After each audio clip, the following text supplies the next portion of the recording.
This episode of Speakers of Hydaelyn is made possible by our generous patrons. Special thanks to our Supreme and Master Speakers, Omechigat Comet, Erisu Yamakawa, Alex Franco AV, Winebow Brood, Aurora Templeton, Psyche, Asuta Starbreeze, Cletus Oreo, Nina Grimstarter, Lily Black, Bob Cece, Mictor Rabentau, Anathus Moonscar, Pamela Isley, Elendriel Maximus, Codruth Novelist, Mira Miri, Celesto Notrell, Lazy Boy, Luke Osborne, Pandalu Stormarrow, Tex, Kylin, Arthur Law, Beridan Derard, Cypup, Spencer Christmas, Celine DeLune, Edwin, Wibster Wolf, Severa, Serga Barrackhield, Kazran, Ventos Tia, Ryark Forbear, Leighton the House, Tony, Arcadia Lunashine, Framboise Sakuro, Bergie, Fudge, Seffield, Cafe, Gregorium Cartus, and AJ Brainswordson.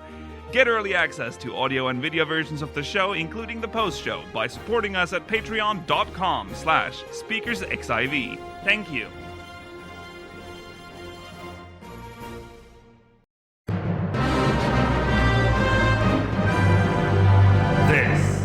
Is Speakers of Hydaelyn.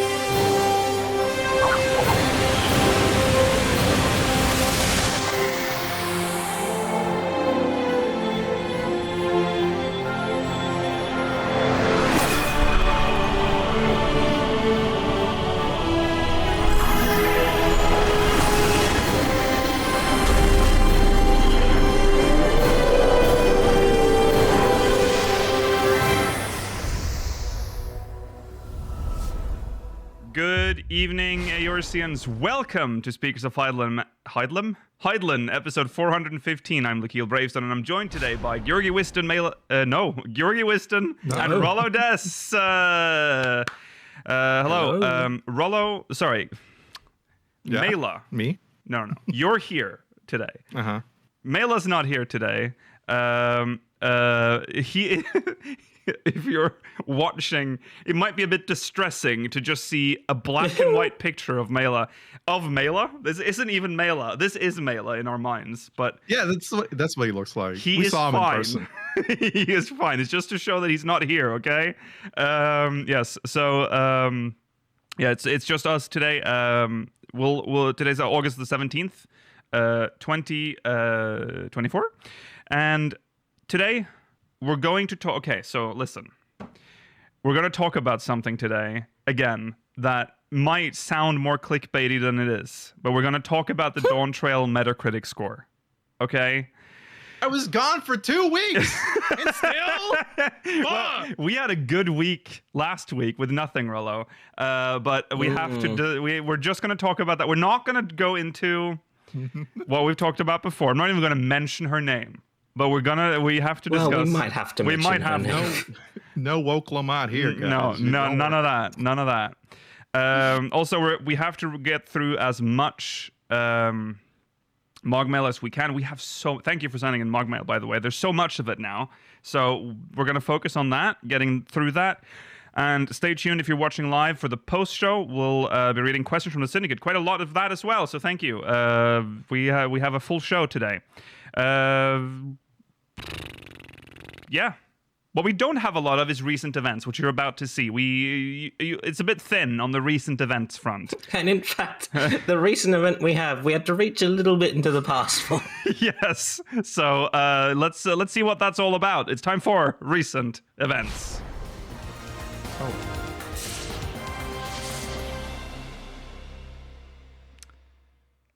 Right. And I hope, again, I can no longer hear that intro, but I'm sure that you heard that.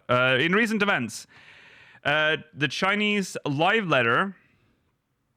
No, not live letter. Sorry, FanFest kicked off, and they are starting to catch up with us. Like, they're getting Dawntrail soon. News. Yeah, Rollo? They're always going to be a little bit behind, though, right? I don't think they're always getting a little accelerated. bit behind. But they've reached. I think they've reached the point where this is as close as they'll ever be to us. I think they'll be like. I think they're like a patch behind us now. Yeah. Okay. Oh, it used to be super far behind. They sped through that so quick. Yes. I mean, it's because they already had all the content already made. They just needed to like translate it and stuff. Yeah. I would hate to be like super into 14 and be in China, you know, because if you're on the internet at all and you get through, I guess, the Great Firewall or whatever, and you just see like, wow, Dawntrail or whatever expansion is like, this is crazy. You're like, yeah, because I'm in China, I can't play this game yet. Yeah. probably be best to just not break through that firewall and just live in the China bubble. Then it would be fine. Then it would be like, oh, this is just how far the game is. You wouldn't know any better. You wouldn't know any better. Do you think they talk about it during FanFest? Be like, well, in the West, we're now enjoying patch 7.1, and you guys are about to get patch 7.0. I don't think they do that. What's interesting, though, is because they're now catching up to us, or have caught up, well, as much as they will, they are seeing, they can show things that is new to us as well, because they're talking about the expansion. And one thing that we've been served here in the Chinese FanFest is some artwork for cosmic exploration. It's on screen right now. This is the first picture, which is like looks like just moon base, yeah. Which is. But what kind of technology is this? Because it's not recognizable to us. No, it's a little mysterious. I actually think Chat's idea is interesting. This is the town the Garleans made when they moved there. Oh, we're getting it. We're Garleans on the moon. Yeah, which would be weird, because I think the whole idea of the Loporrits was that they designed all of the living quarters for people anyway. Yeah. This is too. We need a little bit more depressing, please. Yeah. We're not comfortable. Oh, the carrots. I don't think the Garleans would like living with the bunnies. I don't think they would enjoy that very much, the Loporrits. So they need their own shit. Yeah, I can see that this could be like the Garlean settlement. A little disappointing, because I was hoping we would actually just rebuild some parts of Garlemald, in Garlemald. But we don't know anything. This is just speculation that this is the Garlean settlement. Well, isn't Nero potentially a part of this, right? Because he talked. Yes. He was at the end. He was like, "Oh, the moon. I'm gonna go to space to escape Sid's shadow." Yeah. I think this is a good theory that this is Garlean. We'll see. But then the second one is completely different. It looks like. Okay, this is not meant as a dig on this artwork, but. For some reason, it's giving AI. It's giving, Oh, I see what you mean. Yeah. I think it's the colors. I think that's what does it. Yeah. It's like some slightly earlier AI rendering kind of thing. It's giving the like Willy Wonka advertisement art, it's better, I agree obviously. With what Chat. But yeah. Yeah, I agree with what Chat said, that this made me think of Worlds in No Man's Sky. That too. I can see that. Yeah. Well, what I'm definitely thinking now, at least part of it is going to be somewhat related to Garlean space travel, because this has to be another planet. Yeah. If not Garlean space travel, I don't know. Maybe they'll fix that one ship, the Allegan ship that's there, that's permanently stuck there or whatever. Yeah. Because that's some weird ass trees. Maybe. Yeah, it's like a crystal. It's just everything's crystal. Looks like almost. Also getting like will we be getting cocoon vibes from 13. Yeah, I see that. Broken. Yeah. Will we be getting like a new planet each patch? Or is these are the only planets we'll be getting? It's a good question. I don't know. I don't fully understand how this works. How this is going to work. Go on, Rollo. If I had to take a guess, I think there's going to be 2 parts, as in the moon base, and then whatever planet we're going to, as like both. Like they're together, but they have their own little mechanics or something. I don't know, just something each side. Yeah, it'll be interesting to see this. What this is.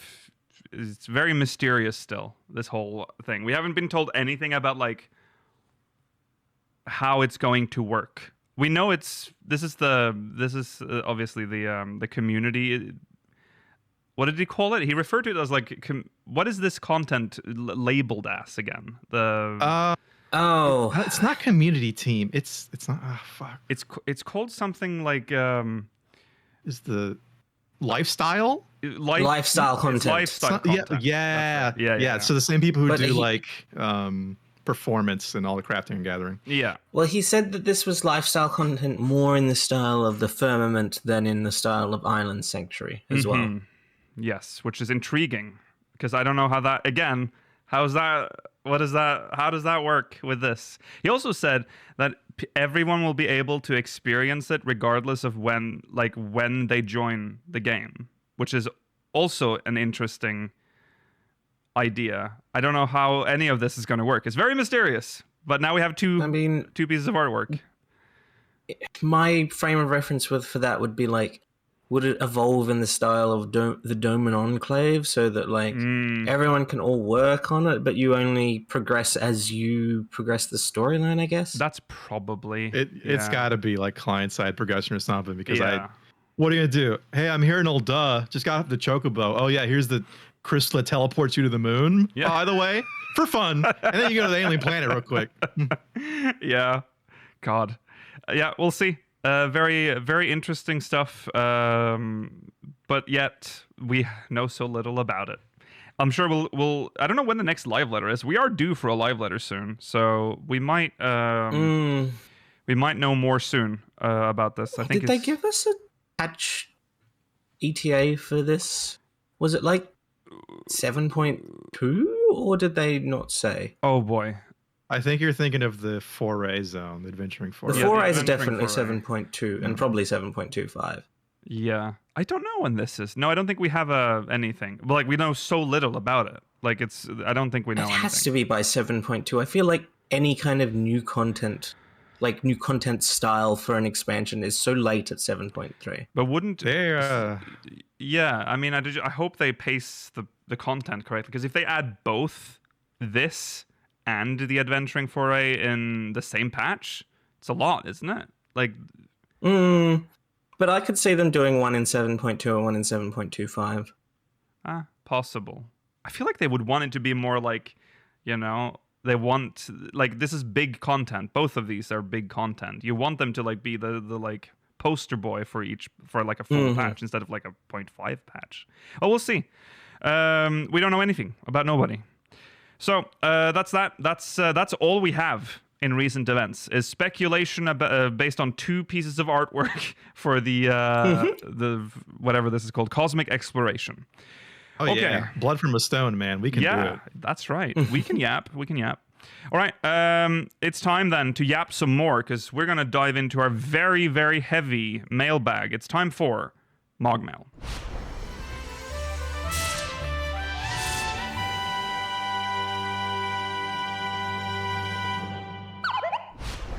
All right, this is from Ventos Tia from Sargatanas. Hello, speakers. There's been a lot of discussion and speculation on the exact nature of the Endless, with comparisons being made to the Shades of Amarot, the inhabitants of Ultima Thule, or even the Oversoul feature of the weapon series from Sorrow of Wyrlet. What are your thoughts on the personhood of the Endless? It seems to me that they might be something like the woman revived from death in the spoilers in the level 50 alchemist quest, except stabilized with a steady flow of outside life force, so they don't immediately dissipate like she did.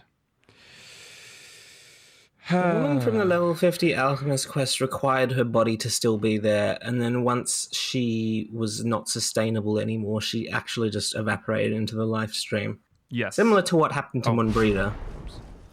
Yes, that's true.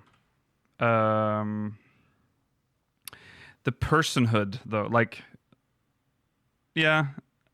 I mean, they definitely want it to be like, how do I say, no solid lines on, like blurred lines even. Because we've had like the stuff with all the Omicron or everything in Ultima Thule, which I think most would say they are a person of some kind. I think one of the differences between the Endless and Dynamis-based life forms is that, like, the Endless require souls to exist that otherwise would be used to create life, whereas those in Ultima Thule do not prevent the existence of others by existing themselves. Yeah. Come into creation in a similar way, too, which is interesting in that the Ultima Thule people or whatever are kind of, I guess, pulled from memories, given form. Yeah. They do have memories of what happened to them before they were reformed. Mm-hmm. So we don't. Where'd the soul come into there? Or maybe they space souls were hanging out?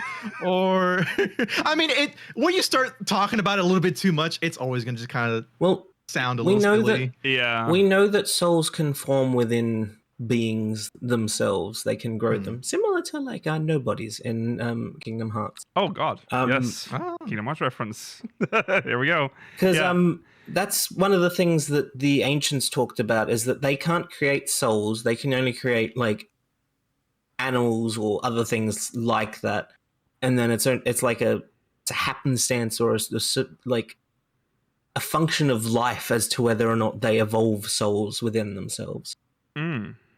Yeah. I think it's also interesting too to compare it to the people, the Moratines, Shades or whatever, because it seems like, well, some of them are pretty aware of like, oh, we're not real. Yeah. I think only Hitler Deus knows that. I think there's some flavor text too, because they're no, I guess they're mostly just confused about their creations being Cubis or some shit. Yeah. No, I think maybe it might just be Hitler Deus. Yeah, I'm mixing it up with the people of you know, the other one. What is it called? The last world of Dawntrail?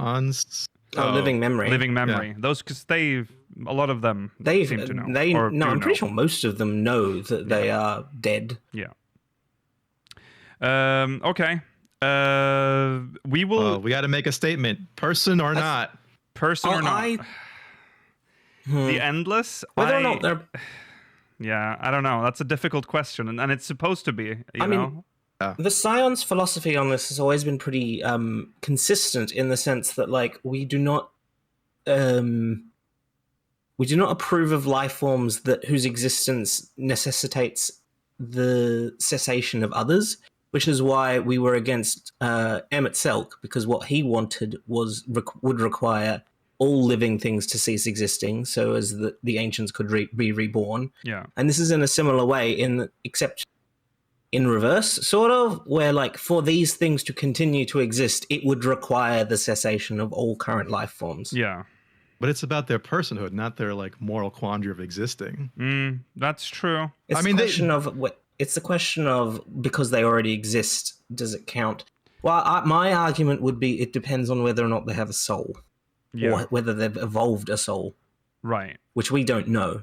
Yeah. Higher zone of living memory is a very not super solid place being described as, and did they say it is a portal to the other place, but then they're eating fake food that's yeah, the food is based on the taste of food is only existent based on their memories. Yeah, it's difficult. It also brings, like, if we're thinking about Endless, I know this, we talked about this a few podcast episodes ago. Otis, we kind of just dropped him because we weren't we were arguing whether or not he was real or not, but it is that is him in that robot. Yeah, that's his soul and memory. So he is a person, like that is Otis, because he has all of the elements in there, just in a box. But also the memories of him that are stored within living memory are from when he first made that transformation, which is interesting because it means there's two copies of his memories. Yes. That what that reminds me of? Existing simultaneously. Reminds me a lot of that Soma game where you have like... Oh, yeah. You'll transfer your memory. There will be another you. Yeah. But you still die. Yep. Yeah.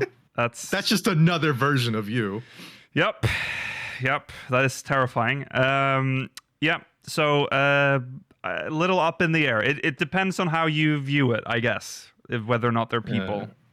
I would fall more, at least within the context of the story, and with how pretty okay they are to like go. I'd go against person. It's mixing that with memory is.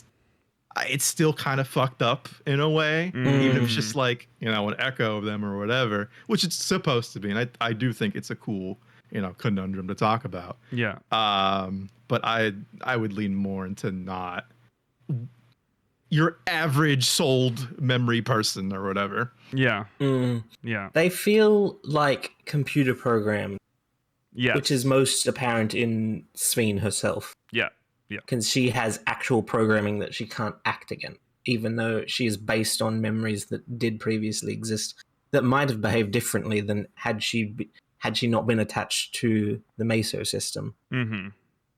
Oh, actually, just like reminds me the Crystal Exarch too. He's dead.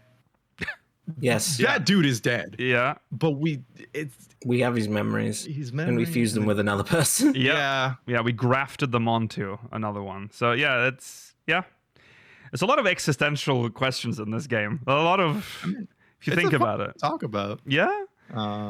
I like it. It's a fun discussion. Yeah. One of the better Dawntrail discussions. Yes. We will I think we might come back to this. I don't know if we're going to come back to it today, but it's definitely a similar one in the bag. All right, let's move on. It's thank you. Ventos Tia. All right, moving on to question MogMail number 2. MogMail number 2. From Pensola, from nowhere, just out floating in the ether. First off, I wanted to apologize for my chat behavior. In the first, this might be a few weeks old. In the first Dawntrail spoilers episode, I will work to do better. Moving on. I'm sure it's fine if you're still around. Do you guys know if they use Dawn Servant or a different title in the other languages for the game? I ask because while thinking about it, Tural is a huge land, a big political unit made up of several territories, outposts, and peoples. And while they are united, they're still somewhat split into different peripheries, where the different populations have different sets of rights and are governed differently, but still ruled by one person in the capital, and who is the one who chooses the next person from his family circle. I just basically copy glued Wikipedia's definition of an empire. So I'm curious if they changed the leader of Tural's name into Dawn Servant to avoid using that terminology, since empires and emperors have a somewhat bad reputation, both in real life and in the game, with the Garlean Empire. Their foundations are different, where Garlemald invaded, colonized, and built the hierarchy system based on blood and nationalism, while Tural came together and decided to become one nation. And while they decided on a national language and an alphabet, still honored all the peoples and cultures as equal. It just made me curious if it was a core choice that all languages translated, that the emperor is called something else, and his heirs are called promises instead of princes and princesses, or if this was an English thing. Full disclosure that I don't know much about different governments, and Tural could also be a federation, but at a quick casual look it seemed closer to an empire. This is a very interesting question, because I was thinking this too, but I mean, per definition, if we're going to use Earth terminology, it is an empire, but it is like a federalized empire, which is very rare. But yes, go on, Rolla. You know what? I have some insight on this one, actually. I wrote a paper about this in elementary school, sort of. Elementary school paper. Yeah. Let me find out. Right. There's like high school or something. Anyway, so I said this before Dawntrail came out, and I think it was mostly right, is that the Tural, like the country system itself, government, whatever, it is very similar to the concept of the former government of the Iroquois Federation, which were federated tribes, and they were, was it like 1570, or like the 17th century, something like that, where it was they're separate cultures, like different nations, you could say, even proto-nation states or whatever you want to call it. But they had, I don't think the leader was elected, but I think I forgot the title passed. Anyway, interesting name for the leader, which I think kind of ties a bit more to it as well. The leader would be called Peacemaker, or the Peacemaker, which I think is kind of in line with Dawn Servant, you know? Yeah. Yes. That's true. The use of the term servant within it suggests like a submissive role, so rather than one that is necessarily fully in control. Yeah. Which sort of softens the image of the idea of the Dawn Servant rather than Emperor, which is much more like domineering. Yeah. I think the name, obviously, I mean, there is, in-game, it would make no sense to call it like the Tural Empire or the Turalian Empire, because that would give bad vibes, because the game has already established that empires are not good on Hydaelyn, or has no good rep. It is ruled. It is inherited. I mean, he's changing it a little bit. I mean, what's his name? Bakul. Galul Jar. But it is. He has a throne. He is royalty. I mean, it is. He is an emperor. No, it's a video game thing. Even just like a story thing where like, oh, the prince is coming back, the exiled prince, to claim the throne. Yeah. Oh, you want him to, because it's character driven drama, especially with like royalty is seen as like character driven drama, so that works really well for that. Yeah. Obviously, comparing it to real life like that is. It's not an absolute monarchy, but it is interesting. It is. We touch on government types twice in this story. There's Toliolal, or like Tural, and then there's Solution 9, which I spoke about before. Like they have government quarters in Solution 9, which I don't know if we've really seen in any other city before. Like actually called like government district, like which implies that there's civil, like there's people working. There's like departments. Why does Svein never introduce us to her governor? Yeah, or her, who's the prime minister of Solution 9? Why did the prime minister let the baby be in charge? What the hell? See, maybe that's what we're getting in the patch. No, it's like the fucking like parliament debate. It's a constitutional monarchy, Rollo. The parliament of the parliament of the UK wouldn't get to decide that, like, if the king and his son passed away, the parliament wouldn't say, well, we can't just let little George control the country. Yeah. I'm pretty sure. I mean, dude, that would be. It would be so fucking funny if in the next. Because remember, there's always a political patch in 14. If the political patch is like Solution 9 trying to debate whether or not a little baby boy can be king. Because I'm pretty sure that is how it is in an actual constitutional monarchy. Parliament has to approve the heir. So that happened today, right?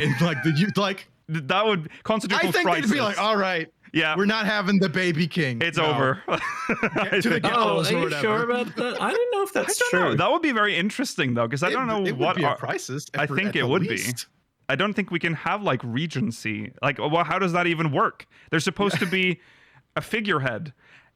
A regent. Well, I think. Do you elect a figurehead? Like, you've just made your first step towards a republic.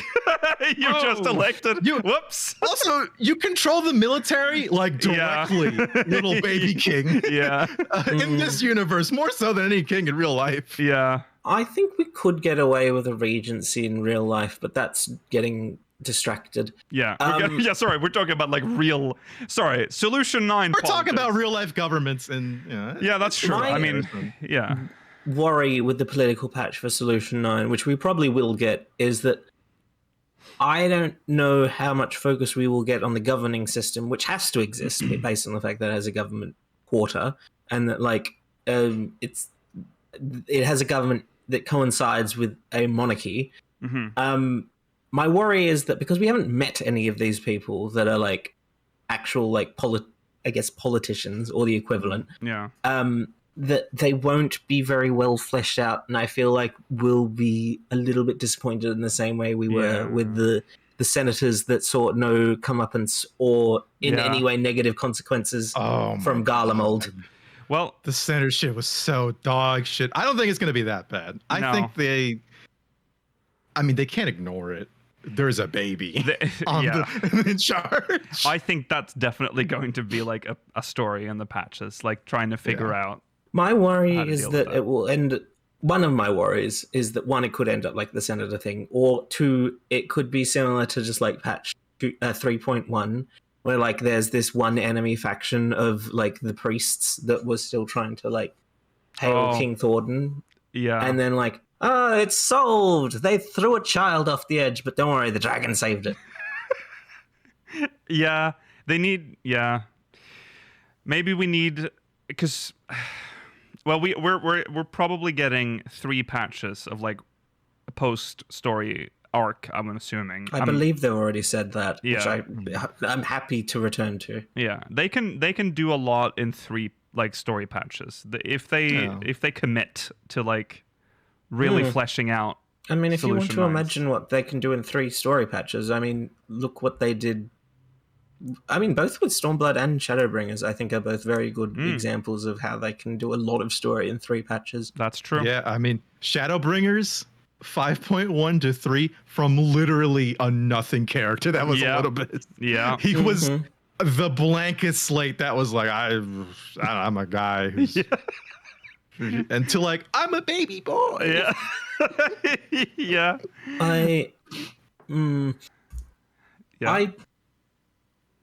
No, don't worry. I forgot what I was going to say. Oh no. Okay. Well, anyways, to get us back on track, I think this is a fantasy government, but if you're going to like one-to-one it to like current world, federalized empire. That's it. I wouldn't even say empire. Oh, I still think the Federation is still. Well, it has a crown. This is why I find it hard to like a federation. I think requires. Maybe can you be just a federation with a monarch? Let us know in the comments. I mean, the Iroquois Federation. That's true. Experts Like that. I don't know enough about that system to speak on that. Do they have one like monarch, quote unquote, or? There was a figurehead, yeah. Okay, there was. Okay, and that the peacemaker. Right, the peacemaker, like you said. Okay, let's lean into that then. That's the closest equivalent. So the other part that was my concern is that this will all be wrapped up in one patch rather than spread across 3 patches, similar to how it was in Stormblood with Alamigo, and then in Shadowbringers with Yulmore. Because I feel like this requires more than 1 patch. Yes. Sweden, Norway was a federal monarchy on paper. That's true, but yeah, they exist. So, anyways, moving on. Thank you, Pensola. Let's move on to the next MogMail, and it's coming to us from Feud Deathbringer from Marlborough Crystal. Hey, hey, speakers. As I'm sure everybody has been doing over the last month, I've been digesting what we just went through in the MSQ in Dawntrail. And other than some complaints about some of the direction, I enjoyed it mostly. However, when I was thinking to myself the other day about where we go next, it dawned on me. Just where next? Another theory about where we're going next. After every main X.0 storyline, there has been a dangling threat. Be it Asians after 2.0, Elidibus on the moon with Ardbert after 3.0, Gosetsu and Yotsu washing ashore in 4.0, and of course Elidibus on the moon without Ardbert after 5.0, plus the real return of Xenos. Yes. Can I just say, that's really underselling the threat of Nidhogg in Heavensward. True. We can ignore Endwalker, as it was always meant to be an End Walker. I get that Dawntrail was meant to be a new start, a new story, but what threats has it left dangling? Unless Erenville is about to try to take over the world, or the key, I've started calling it Azem's Grail, is somehow turning evil again. There are literally no clues. Not even the 6.x patch series left us dangling. Not even the 6.x patch series left us a dangling threat in the void, since we sent Zero and Golbez there playing house and probably sharing the love of booze to the void sent hordes. We've no idea where we're going next and why, and that makes me nervous that there'll be some rapidly inserted plot devices and threats that just feel unnatural or forced. Do you think they've made a mistake in not leaving enough dangling threats, creating another closed loop of a story like they did with the Xenos 6.x storyline, or have I missed anything obvious?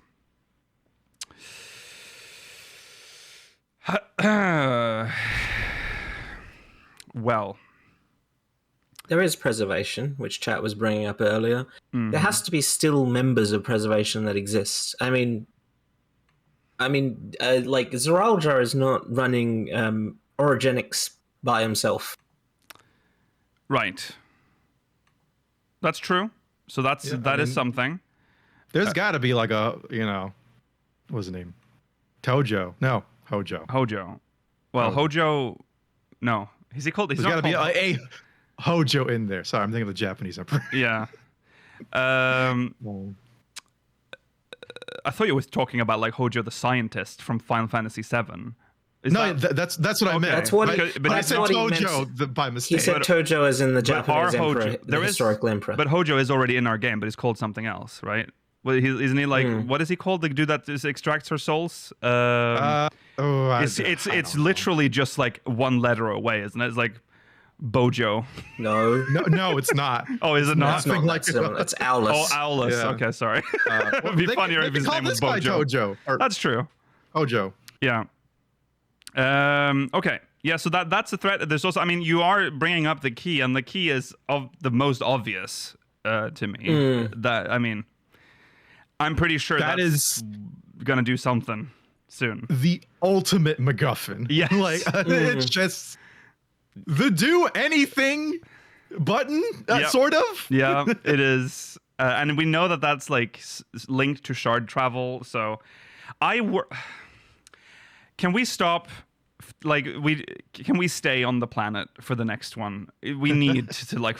This is like the infuriating same thing that we have on Earth. It's like, can we just try to figure out what's in the ocean before we start mapping every fucking planet? Do you know what I mean? Like, people complain, we haven't explored the ocean. We don't know what's in the ocean. Why are we going to the moon?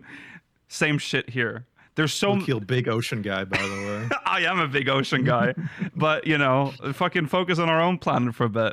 I mean, there's also still all of the things Emmett Selk said, like the laundry list of shit. Like, go look at all this. Yeah, I could pull anything from there and work it. But I think there's enough there, and there's enough to return to as well from older expansion that were maybe not major at the time, but could kind of build up a little bit, Yeah. I mean, in addition to the to preservation, which we were talking about earlier, there's also lingering plot threads, like the paralyzed people from the lightning ether in Solution 9 and Heritage Found. I mean, simply will we be able to remove the barrier between Heritage Found and the rest of Tural? And then there's also the what's going on with the wildlife in Shaloni. Yeah, because the Makote tribe in the top right of Shaloni exists for all of one quest. I feel like there has to be more to it than that. That's definitely just a seed thing. And this is a thing that's going on. Just be aware of it, Yeah. The son of the chief of the Makote tribe, he has a unique faceplate. Why? Oh, does he? Yeah. It's younger than any male Makote faceplate we have so far. Oh, okay. That was Kona's unique face, where just he frowns slightly. It's the only difference. Yeah. I mean, I think there was quite a lot of. We've talked about the threads that are left. There are quite a few that you can pick up. So for Xenos, again. That three. Yeah. No. Bring him back. You know what? You gotta protect Wuklamat. We please do not need him again. Thank you. Thank you. You are needed now more than ever. You've done enough. You've done enough. Rest now, my sweet prince. Okay. So yeah, I mean, that's something. I mean, I think the key is the most obvious. I mean, we're definitely going to do something with that key. I mean, it's one of the last things that the camera focuses on. I think it's literally, it might not be the literal last thing we see, but the thing on the table, when it's on the table in our in-room. So we're gonna. Do we have any idea what the trials will be? Well, I mean, I hope that they're not MSQ based, but I don't even know if we've got a teaser for what the trial series will be. No, We've that's gotten a teasers teaser. for a lot of shit, by the way, and they still haven't kind of followed up. We got the Yeah. what is it? The limited job, the 11 raid. Still, we don't know really what's going on there. but we know it Especially at exists. this point in the story. Yeah. Like, what the? You know what? It's gonna be the crystal, the hourglass. That'll be. Go to 11 World real quick. Oh my god, that's coming out. Oh my god, that's the next patch. 11 raid. Okay. Anyways, there you go. We also, I mean, obviously, if you were talking about like where we are going, we did just talk about it in the previous MogMail about, or the couple of MogMails ago now. The political stuff is going to be like, you know, big deal going forward as well. It might be the B plot. I don't know. I mean, even just the cultural shift that kind of needs to happen in Solution 9 is like, I think, bigger and more apparent than it has ever been in the we're bringing democracy or whatever, you know, to this place, because it's fucked up. Yes. And it's happening currently. Yep. Okay. I'm going to allow one more since we have so much, we have to do it. One more MogMail. I was going to say, yeah. This should be MogMail. Oh god, sorry. 4. Okay, here we go. This one is from it's from Lamau Tia again. Oh. Hi. As thanks for answering my long convoluted question earlier, here are some shorter fire questions. 1. In an alternative universe, the game's character creation has a lot more options, and in-game clans are removed so that their differences are built in as base options, but only Hure exists. Yay or nay? 2. Gelmora is going to get focus in an expansion, but only with 6 zones of softly retconned build-up from the point of view of Gridanians and Wildwoods before it appears as the last dungeon. Yay or nay? 3. The Crystal Tower raids get moved to the MSQ roulette. Yay or nay? 4. They remove the one-handed and two-handed difference for Black Mage and White Mage weapons, but from now on, one of those jobs' weapons will be a short wand instead of a long staff. Yay or nay? And 5. Horses are given a better model. Yay or nay? Okay. Easy. Well, let's. Easy. Well, I know what number 5 is going to be, but let's start with the number 1. Nay. Nay. I think nay for that. Nay. Hure's only. That's one- I mean, Hure's That's are like fine, one of the but- biggest problems with Mass Effect. People want to play as the alien races, but you can only play as a fucking human. Yeah.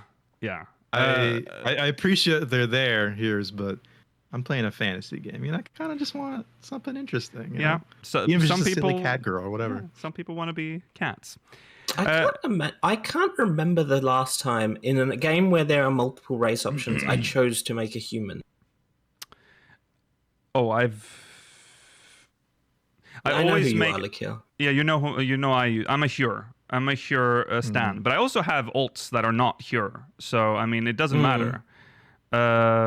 But Lakil is always a Hure in every MMO I make. If you weren't playing Baldur's Gate 3 with us as part of like a stream thing, would you have made a human? No, in my actual playthrough, I was Drow, I think. Oh. Okay. Yeah.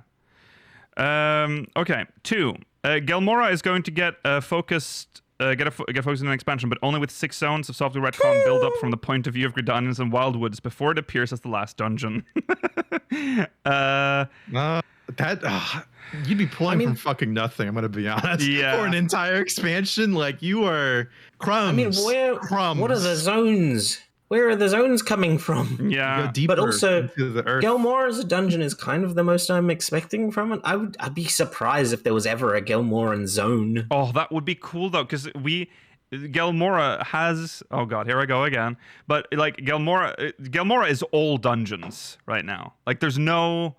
You can't really enjoy. Well, sure, you can look at some fucking mossy rocks like at the entrance of like a Gelmoran ruin. You can You can walk That's through what I want at the end of at the end of 8.x final zone 6, the Montoy cellars. But if you imagine though, like Gelmora, when you read the scripture, Gelmora was huge. Like it was underground, and it was like a metropolis underground, but most of it is gone.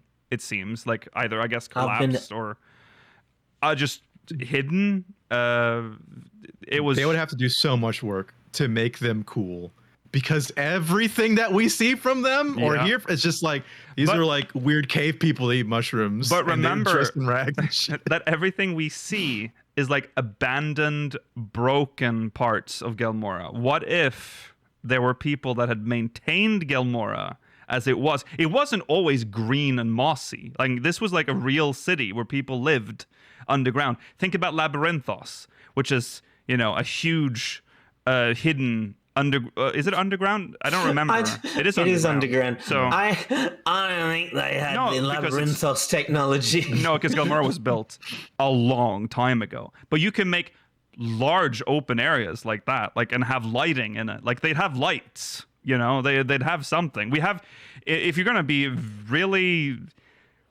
if you're gonna dig deep in the lore, you can go back to 1.0 when they had machines. Like, they're Gelmoran. Remember, they were like Gelmoran machinery that we never see again. Like, they did have some sort of technology down there that we never got to see. So it's just fucking Dwemer from Elder Scrolls. Apparently. Yeah, well, you know, we don't know much about the current state of Gelmora, so I think it's possible. I just don't think it's going to happen because it's but it's a yay or nay for you. That's the important part. This is nay because it just appears that's the last dungeon. I do want a zone. You know, I want a huge, you know, the Gelmoran Citadel. You know, I want the big open zone. So nay for me. I'd say nay too. Yeah, I would say no. Okay. Okay, the Crystal Tower raids get moved to the MSQ roulette. Yay or nay? I don't think this is at all. But it's already in a roulette. I don't think this is at all possible when you like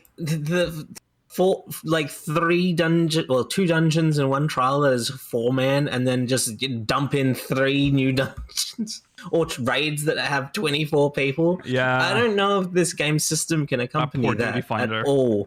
Listen, do it and make that, because that'll meet in my mind. It'll make main scenario quarantine zone. I don't ever have to do that. I can just do alliance and like get shit I enjoy a lot more. Yeah. I wouldn't want this because I mean I feel like a function of it would be that like the cutscenes in Crystal Tower would become unskippable.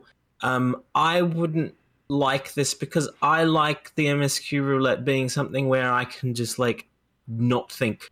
Yeah. Most of the time, or at least half the time.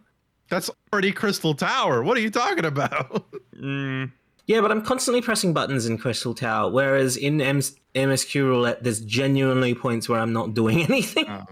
Yeah, that's true. I mean, both are pretty mindless, but I don't see the reason. I don't see any point in putting in the MSQ Roulette. It would be weird. Also, the Duty Finder would, like, scream. Like, it can't deal with that. Like, having to, like, balance, like, oh, we have all these 4-man... They've spent all this time slimming down the MSQ dungeons to be 4-man, and now they're like, no, let's just add 24-man to the MSQ roulette real quick. Let's just do that. That's not gonna happen. Go for it. I'm all for it. Yay. This sounds like a nightmare. How about this? Yeah. What if they turned the Crystal Tower into 4-man dungeons? Oh God. But you would see the bacon though.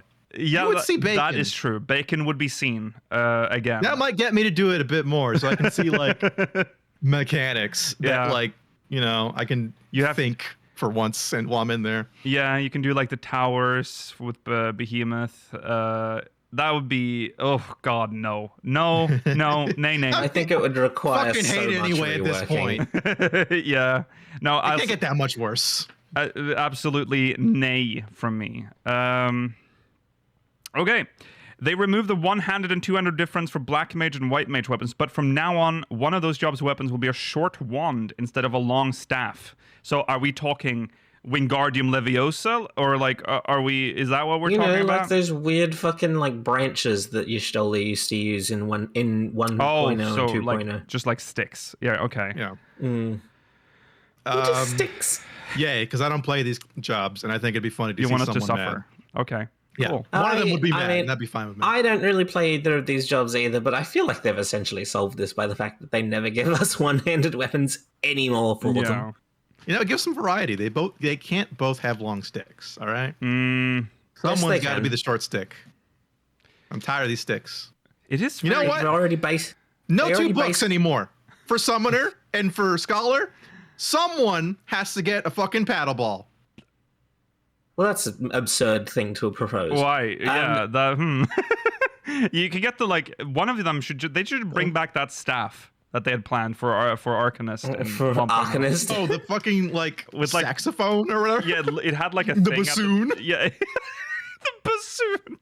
Yeah, it was a weird thing with a wind up thing at the top. Excuse me, chat. If any of them is to keep their book, I think it should be Scholar. What the fuck do summoners need books for anymore? It's true. Also, it's in the name Scholar that they should probably have a book as a weapon. That makes sense. Maybe they have a calculator. An ethereal calculator. Oh. I've said this for a while. It's weird to me that the Arcanist storyline leads more directly into Scholar than it does to Summoner, despite the fact that you're changing roles between Arcanist and Scholar rather than Arcanist to Summoner. Yeah. Okay, so nay from me. I don't like the sticks. I'm so happy that we're done with that era. 1.0 White Mage, sad. What if it's a cool stick? Well, I've yet to see one. So I don't know. I have nothing to base that on. What is a cool stick? I think a lot of White Mage weapons are already kind of bad anyway. So. You're right. I feel like I wish you weren't wrong. It can only be an but you're right. So. Yeah. Maybe if they made a stick version of the one with the face that goes like screaming, it hates its own existence. They're all I would like that. Yeah, that's what I want. A small one. And last one, I think we all know what we're going to say here. Horses are given a better model. Yay or nay? Well, yeah. That's a weird question. I would like lots of things in this game to get better models. There are very few things. If you gave me the option, would you like this but better? No, I don't. I don't want that. The horses. Some people are 14. don't see a problem with the horses. I know what you mean about that. Yeah, but those are they're panic-inducing. Horses. Yeah, they're very uncomfortable. Fucking inbred pit bulls of horses. What? So disgusting to look at. They're all sinewy and it's true. What? Oh, they are. So there's something weird wrong. to look at. Okay. Yeah. So there you go. That's our answers. Thank you, Lamau Tia. Okay. Next up. No more MogMail. We have to move on. Actually, time is running out. Okay. So sorry. Sorry. Maybe next time we won't start an hour late, so we can actually get through more MogMail. That was 4 MogMail Don't say that, because then the people on YouTube don't know that. Oh, sorry. I don't know how to correct that sentence for you. Okay. Nice job, guys. We did it. Okay. Moving on. It's time for the clickbait. No, the 1.0 part's always very funny on this picture. It is. Okay. 6 more years of this. Yes, sir. We knew. So the Metacritic score, the scores for Dawntrail, all across the board, is lower than the previous expansions. It's the lowest since 1.0. If we're going to use a more dramatic title here. Now 1.0's Metacritic score was 49, which was unacceptable at the time, obviously, which is why the game was reborn. A Realm Reborn, 86. The graphics on screen for our viewers. Heavensward was also 86. Stormblood, 87. Shadowbringers, 90. Endwalker, 92. We're on an upward curve.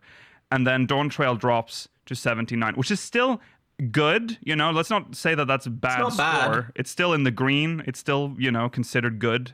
I would buy a game with a Metacritic score of 79. In Australia, an 80 is an A, so this is just below an A. Yes. Apparently, they're very strict in America. Yes. We're not failures like you guys in Australia. What the fuck? An A? You guys an A? You don't deserve that. Oh, okay. Now, this is a very confusing...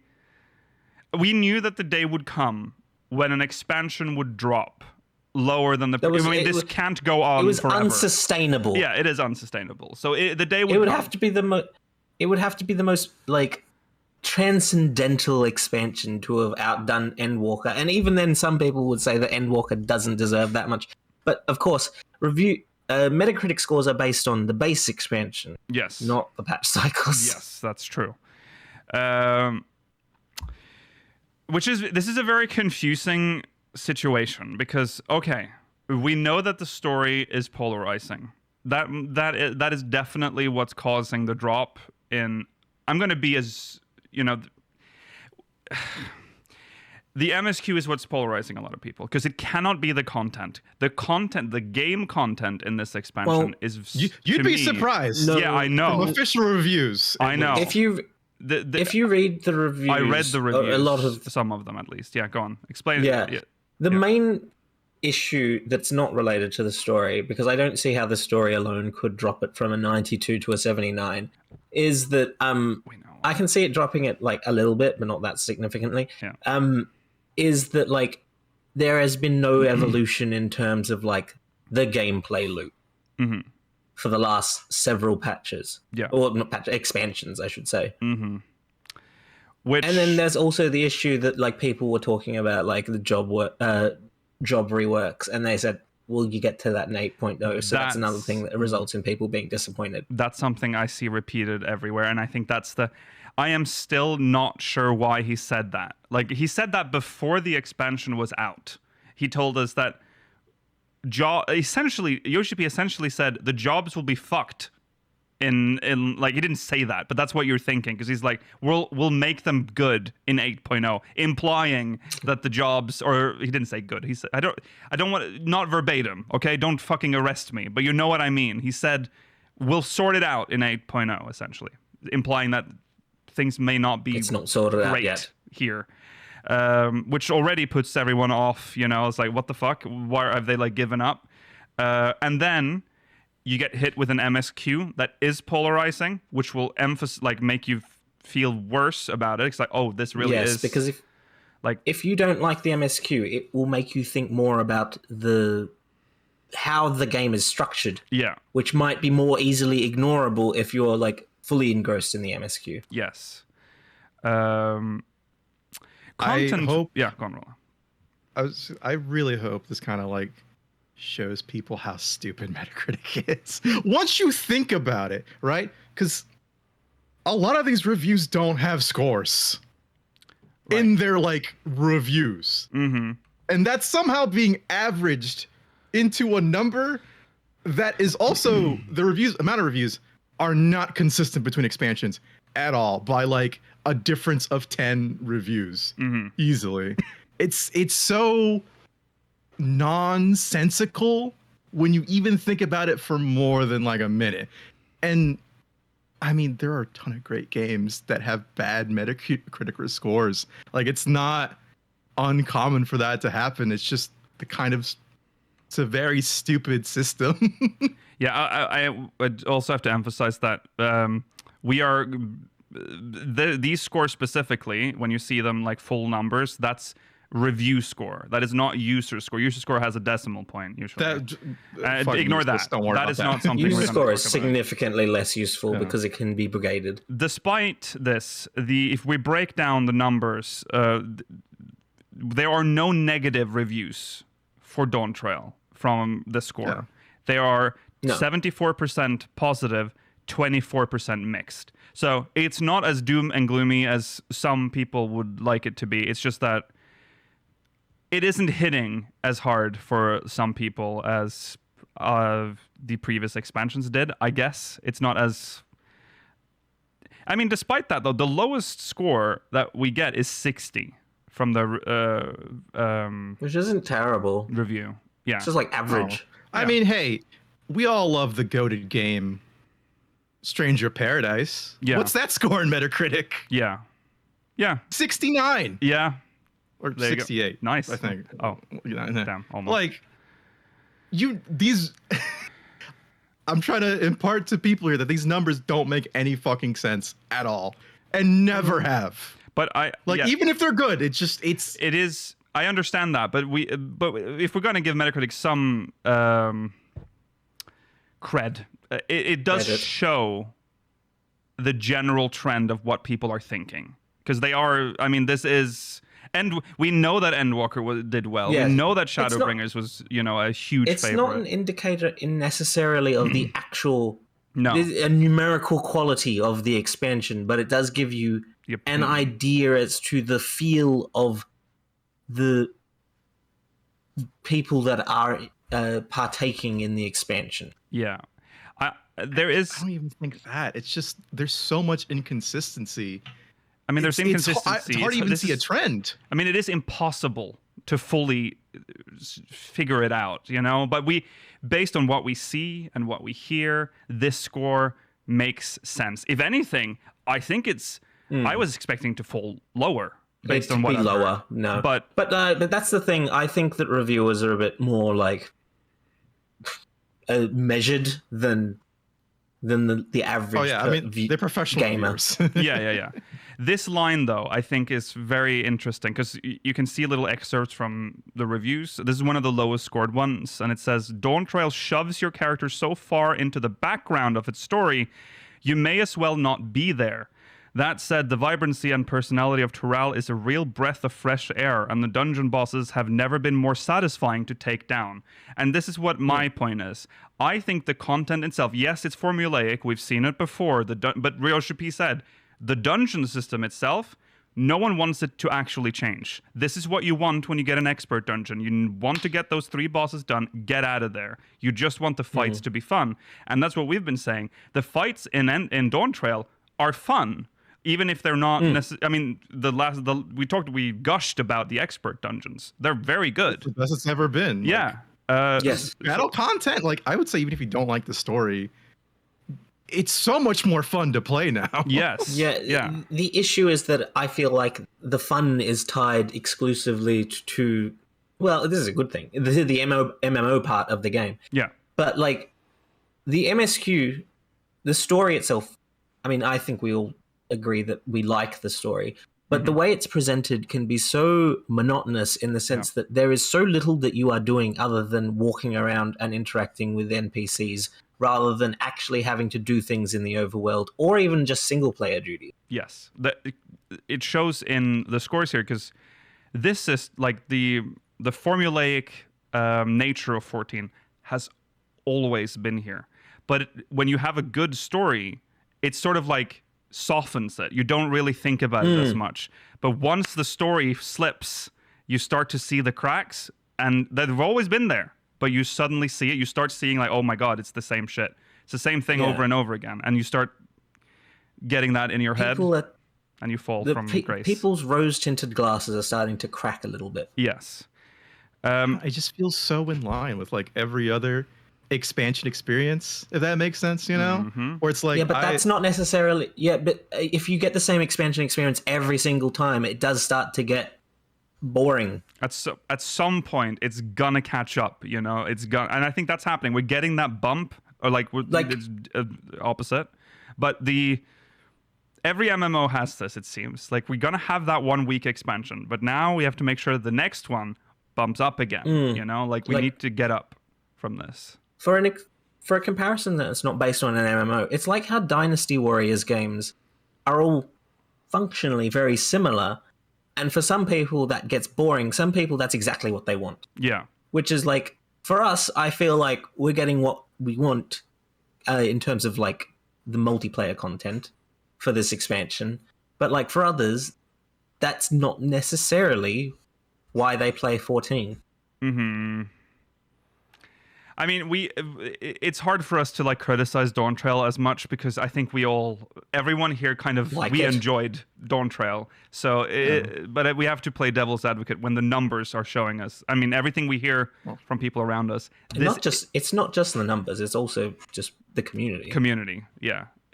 I mean, you can't stick your head in the ground and say just because we like it, la la la la. We don't have to think about what like the general trend is. Yeah, I do have to. Culture's gotten stupid. I'm sorry. It's since some of these expansions have come out, the culture stuff has gotten stupid.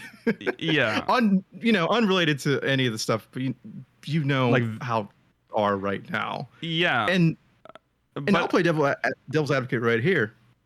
The overwhelming community sentiment, for the most part, I wouldn't say overwhelming, but like the standard for the opinion on Stormblood is that it's much worse than Heavensward, right? That Stormblood is worse than Heavensward. Much worse. I mean, I would say worse. Much worse. I don't know if that's necessarily what I have taken away. Is that really what people are saying? That Stormblood is worse than Heavensward in terms of story? Yep. I think in general, it can only be in terms of story, because I think there's so many there were so many quality of life in upgrades with Stormblood. Yeah, I don't know. Well, I say that, but like I said, even if it's not super like community sentiment, it's super that different. But like you do agree at least a little bit that like it is just like, the Stormblood was the bad expansion. Oh yeah, right. Yeah, like that was the sentiment. Story-wise, yeah. And then we're getting into like, but you see Heavensward's score right there. I mean, again, I know it's just there's variances and all that, but it's the same as A Realm Reborn though. It's a realm. Yeah, it's got 1 point difference from. Yeah, doesn't it? I mean, it is an improvement. There's no trend here. No, but I think that's what I think you're pointing it out. I think Stormblood's content was good, but the story was just not carrying it. I think it's the content that's bringing Stormblood up in the score, not necessarily the story. And then the content in Dawntrail wouldn't. See, but Stormblood is the second expansion. Dawntrail is the 7th, or like the 6th. Expansion. 6th. There is fatigue now. There wasn't fatigue when we were still riding the high of like A Realm Reborn. This is the game, the impossible game, the little game that could, but we're not there anymore. Like we're post that. We are old now. It's the treadmill is showing. I think that's what's happening. If I'm trying positive sentiment can only last so long. I know that there's other reasons. But I think that reason is more reflected in the user score than the review. I think still that video game reviewers, or the ones that are submitted to Metacritic, are more serious than the seething grifters and groipers, that are leaving fucking reviews. 14 groipers are out there. Watch out. We don't care about that. That's why I'm not even going to talk about the user score, because that's nonsense. But like I said, I mean, I don't even believe all the stuff I said there, just like literally playing devil's advocate there. But just that it's hard to even get community sentiment in this number line, or this graph, I guess. You know what I mean? Yeah. Because it doesn't line up with community sentiment, I would say. Because it's just turning it into a number. It doesn't make any sense. Well, we have to turn it into a number to get some sort of idea, Rollo. I mean, I know what you mean. I know what you mean. The number system is stupid. I know, but there is no other system. Like, this is what we have. You just read the review. That's it. You got your opinion there. Well, this is the average from the number. Rollo, I can't read all 7-year reviews. No, it's too much. It's too much. That's why you have journalists that you like, and you kind of. I mean, I agree with you on that. Yeah. You seek ideally you seek out people that you have, for the most part, agreed with. In terms of like, if you know that they like it, you'll probably like it. Yeah. And I don't say this as just a thing for 14. By the way, I think this entire system that is so strange for like every game, and how it's just turned into taken so seriously. Yeah. It's so. Well, it's very weird. There is something a little bit serious about these numbers, and that is that for an MMO, reviews are everything. Like this is the number. We can say that the number is pointless. For an MMO, this is so important to pull new players in. If this drops into like the yellow, it's over.